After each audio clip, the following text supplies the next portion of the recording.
Beim Europäischen Gerichtshof wird momentan ein Verfahren angestrengt hinsichtlich der polnischen Wegzugsteuer.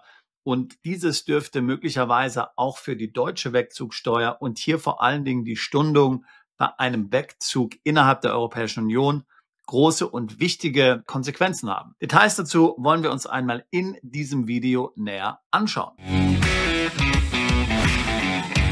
Noch ein kurzer Hinweis in eigener Sache. Die Schweiz ist und bleibt das beliebteste Auswanderungsland der Deutschen.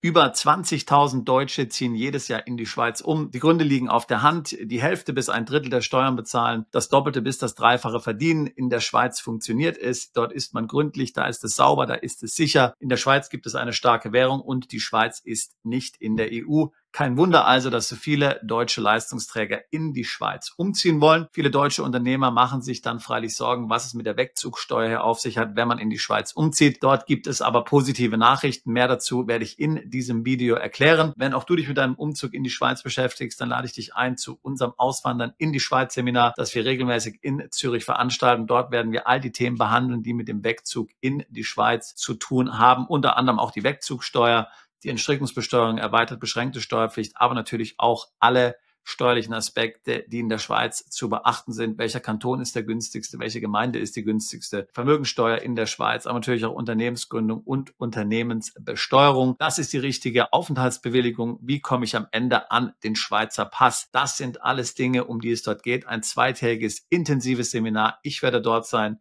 gemeinsam mit einigen Schweizer Anwaltskollegen und in 2 Tagen hoffentlich alle deine steuerlichen und rechtlichen Fragen hinsichtlich dem Wegzug in die Schweiz zu besprechen und zu behandeln. Alle weiteren Details auf unserer Webseite, Link dazu in der Beschreibung zu diesem Video. So, wir haben ja uns schon vielfach hier mit dem Thema Wegzugsteuer auf diesem Kanal auseinandergesetzt. Wenn du dich dazu detailliert informieren möchtest, dann schlage ich dir vor, dass du diese Videos am besten anschaust. Ich will die Wegzugsteuer noch mal ganz kurz hier für dich zusammenfassen.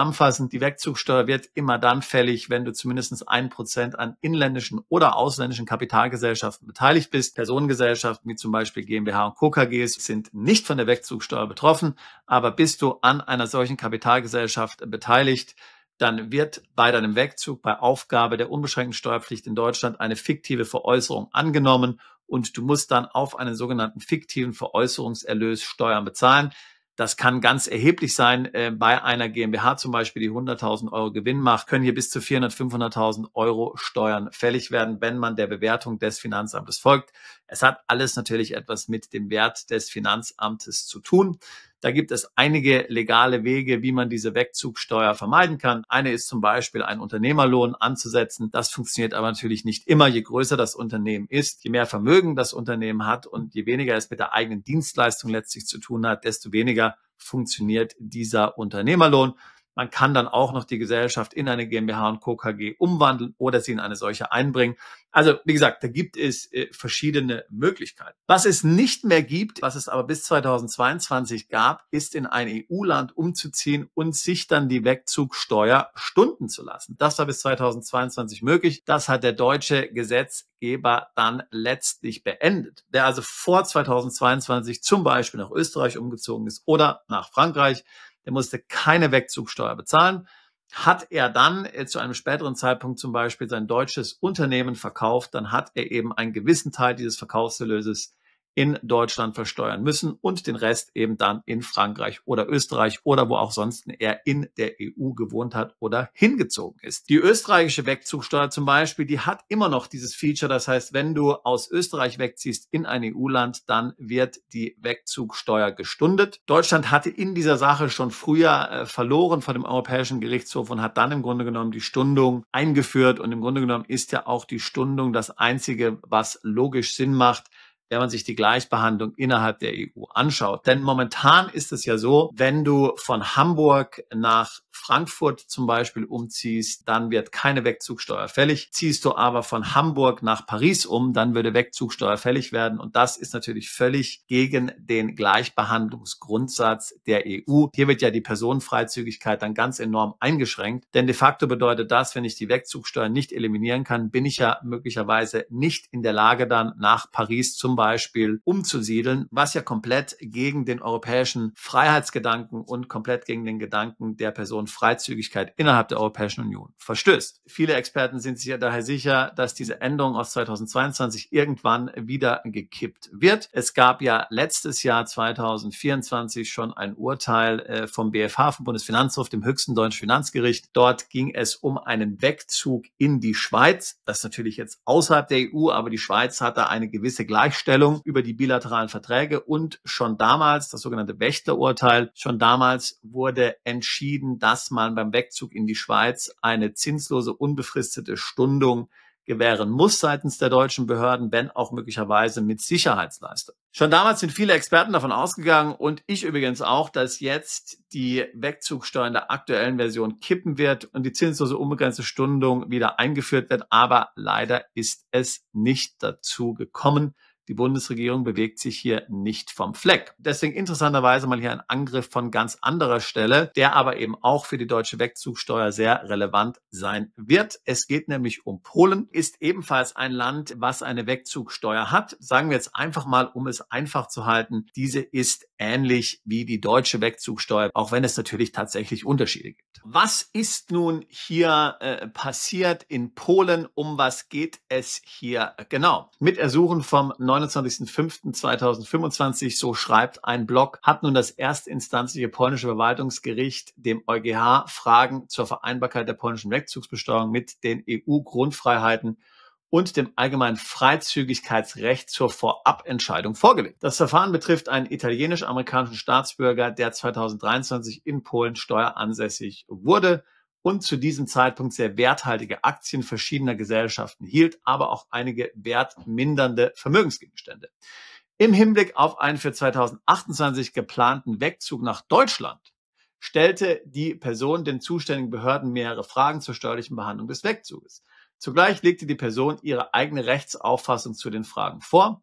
Durch Steuerbescheid vom 31.12.2024 teilt die zuständige Behörde mit, dass die Rechtsauffassung der Person in wesentlichen Bereichen unrichtig sei. Surprise, surprise. Deshalb erhob die Person gegen den ablehnenden Steuervorbescheid Klage beim vorliegenden Gericht. So, jetzt befassen wir uns natürlich nochmal damit, wie funktioniert diese polnische Wegzugsteuer eigentlich? Die polnische Wegzugsteuer greift bei einem Wegzug natürlicher Personen, die mindestens 5 der letzten 10 Jahre in Polen steueransässig waren. In Deutschland sind es ja 7 der letzten 12 Jahre und erfasst unter anderem die stillen Reserven in Kapitalgesellschaftsanteilen, wie in Deutschland auch. Vorausgesetzt ist, dass die stillen Reserven in den betroffenen Wirtschaftsgütern insgesamt mindestens ca. 938.000 Euro betragen. Das gibt's in Deutschland nicht. Stille Lasten werden im Rahmen der Wegzugsbesteuerung nicht steuermindernd berücksichtigt. Bei einem Zuzug nach Polen werden die historischen Anschaffungskosten berücksichtigt. Es erfolgt also kein Step-up auf den Verkehrswert. Die Wegzugsteuer 19% in Polen wird auch bei Wegzügen in der EU nicht dauerhaft gestundet.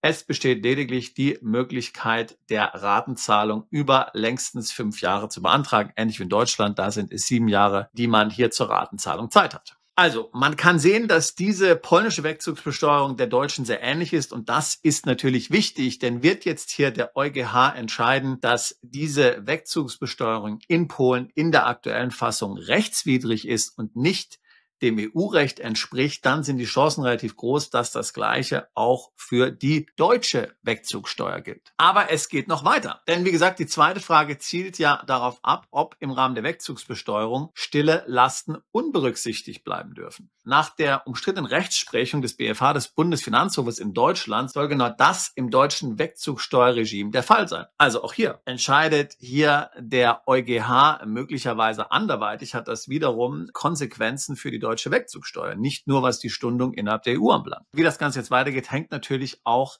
davon ab, wer jetzt innerhalb des Gerichtshofes dafür verantwortlich sein wird. Ist es die Dreierkammer oder die Fünferkammer oder die große Kammer? Wenn wir uns jetzt mal das Wächtler-Verfahren anschauen, das ist eben dieser Schweizer Fall, den ich gerade eben angedeutet habe, dann können wir davon ausgehen, dass es möglicherweise schon 2026 zu mündlichen Verhandlungen kommen kann und eine Entscheidung wäre dann möglicherweise schon 2027 zu erwarten, also jetzt gar nicht in so ferner Zukunft. Wie der EuGH entscheiden wird, ehrlich gesagt, das lässt sich an dieser Stelle leider nicht sagen, auch wenn meiner Meinung nach diesem Wächtler-Urteil, dadurch sollten eigentlich die Weichen klar gestellt sein, völlig klar. Ja. Aber wie gesagt, da muss man jetzt abwarten. Jetzt ist natürlich die Frage, wie du entsprechend mit der Wegzugsteuer umgehen solltest. Ich hatte ja da auch schon verschiedene Videos dazu gemacht. Es gibt tatsächlich sehr namhafte Steuerkanzleien in Deutschland, mit denen wir auch zusammenarbeiten, die sagen, dass man bei einem Wegzug innerhalb der EU die Wegzugsteuer auf keinen Fall bezahlen soll, sondern man soll letztlich einen gestuften Antrag auf dauerhafte zinslose Stundung ohne Sicherheitsleistung stellen. Einfach mal sein Glück versuchen, natürlich mit Begleitung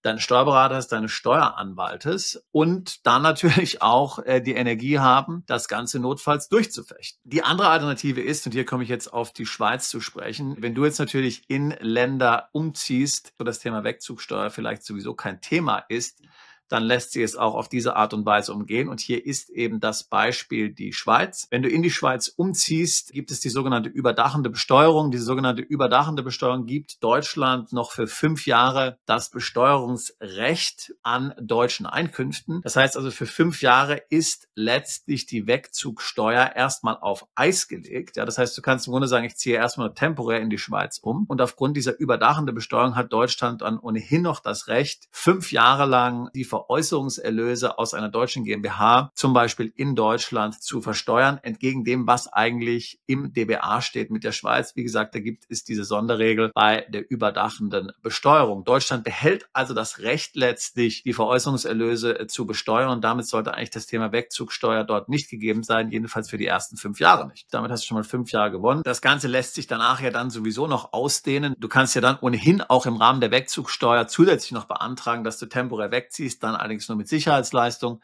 Das kann man dann nochmal verlängern. Also zusammen nochmal 12 Jahre. Das heißt also jetzt im Falle Schweiz könntest du das Ganze konkret erweitern bis auf 17 Jahre, wobei nach 5 Jahren möglicherweise eine Sicherheitsleistung fällig wird. Das heißt, hättest du jetzt vor, in die Schweiz umzuziehen, dann wäre, und hier muss man jetzt ja auch noch das Wächtler-Urteil natürlich anbringen, ja, denn auch beim Wächtler-Urteil wurde ja entschieden, dass es letztlich beim Wegzug in die Schweiz keine Wegzugsteuer gibt. Wobei bei dieser konkreten Sache wäre die überdachende Besteuerung gar nicht ausgelöst worden, weil es hier um Schweizer ging, die dort umgezogen sind. Man hatte also hier mehrere Möglichkeiten, letztlich gegen die Wegzugsteuer vorzugehen, beziehungsweise diese zu vermeiden. Wichtig ist, dass du diesbezüglich mit deinem Steuerberater sprichst oder mit deinem Steueranwalt, dass der dich diesbezüglich hier beraten kann. Aber eben konkret, wenn wir einen Wegzug in die Schweiz zum Beispiel annehmen, dann lässt sich das Ganze sowieso möglicherweise auf Eis legen oder ganz abwenden. Und wenn du jetzt nicht in die Schweiz umziehen willst, sondern in die EU, dann solltest du dir gut überlegen, ob du nicht tatsächlich dich weigerst, die Wegzugsteuer zu bezahlen und entsprechend dann eben auf dem Rechtswege bereit bist, das Ganze durchzufechten. Also in diesem Sinne, es bleibt spannend. Das Thema Wegzugsteuer beschäftigt uns weiter. Wenn auch du dich mit dem Gedanken beschäftigst, auszuwandern in die Schweiz oder in ein anderes Land, dann würde ich mich freuen, mit dir ein Beratungsgespräch zu führen oder dich bei unserem Seminar in Zürich zu begrüßen. Alle Details in der Beschreibung zu diesem Video. Wir tun seit fast 20 Jahren nichts anderes, als uns genau mit solchen Fragen zu beschäftigen. Wegzug ins Ausland, Steueroptimierung, Vermögensaufbau im Ausland. Ich würde mich freuen, auch dich alsbald zu unserer Mandantschaft zählen zu können. Bist du Unternehmer, Freiberufler oder Investor?